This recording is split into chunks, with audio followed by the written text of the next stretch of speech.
Olá, uma boa noite a todos. Eu me chamo Josué, tenho 43 anos, moro em São Paulo e vou contar a história mais bizarra e terrível que eu já vi em toda a minha vida. Há muitos anos atrás, quando eu tinha meus 20 anos, eu tive uma experiência com o sobrenatural que até hoje eu não consigo esquecer. Nessa época, eu já trabalhava em um cemitério na função de vigia noturno em Minas Gerais quando eu morava lá. Essa é a minha função até hoje, porém, hoje eu trabalho em outro cemitério. Depois daquela noite, eu pedi demissão. A profissão de vigia, por si só, já não é uma profissão muito fácil. Temos que lidar com situações bem difíceis, mas ser vigia em um cemitério e no turno da noite precisa ter um psicológico muito bom, senão a pessoa não aguenta. De tempos em tempos, é necessário fazer rondas no local para ver se está tudo em ordem. Andar por entre os túmulos e gavetas não é nada fácil, mas a pior parte é o famoso cruzeiro. Aquele local realmente é algo fora do comum. Parece que, de fato, muitas energias passam por ali, pois a sensação não é das melhores.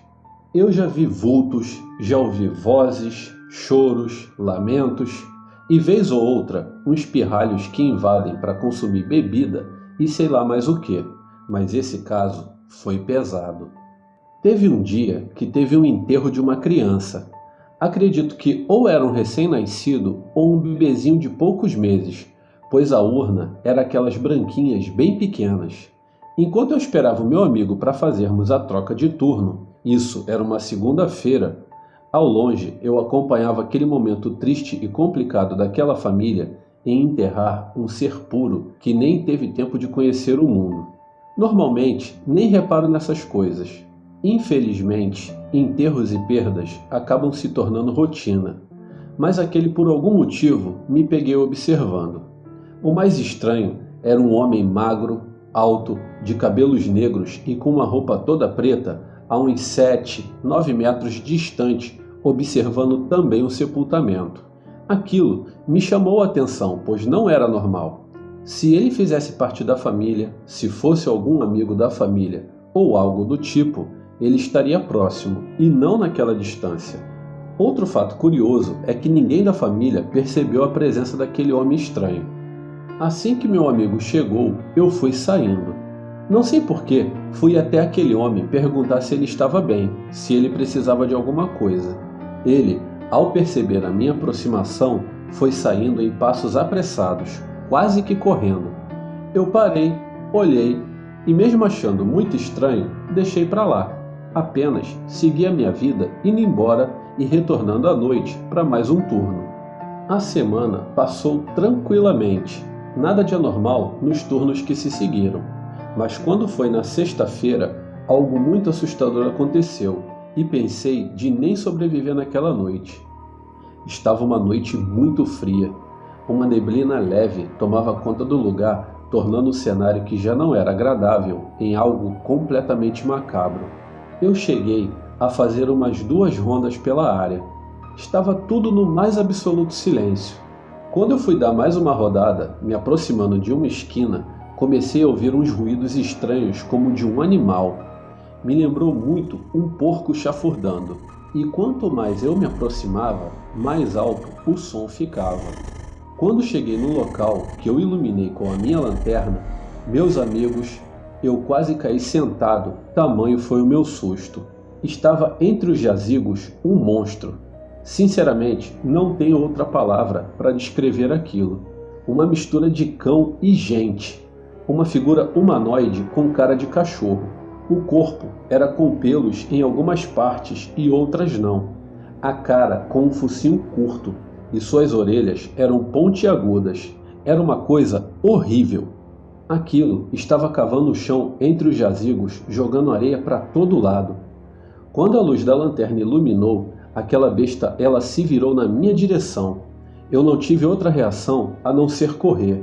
E eu corri muito por entre os túmulos até achar a primeira capela que estava aberta e me jogar lá dentro. Foi tudo muito rápido.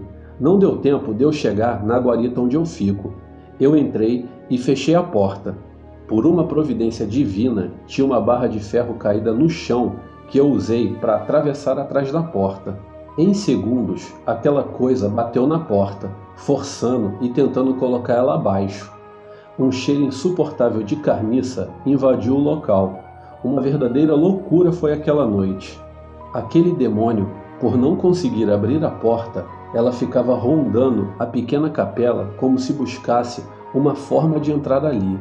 Mas graças a Deus, era tudo parede, apenas com pequenos vitrões na parte mais alta. O medo de morrer foi tanto que nem vi a hora passando. Aquela besta, que hoje acredito ser um lobisomem, só desistiu e foi embora sumindo por entre as urnas quando o dia estava clareando. Eu olhei pela fresta da porta e vi quando a criatura pulou o muro do cemitério. Imediatamente eu abri a porta e fui correndo para a guarita, me trancando lá até o dia clarear bem. Quando amanheceu e deu a hora, eu fui abrir o portão e depois me dirigi até o local em que aquele lobisomem estava na noite anterior para ver o que tinha acontecido. No momento do susto, nem me dei conta. O meu coração, ele gelou. Mas o local onde o tal lobisomem estava cavando era exatamente onde na segunda-feira passada aquela família enterrou a criança. Quando o coveiro chegou, eu pedi a ele para dar um jeito no local.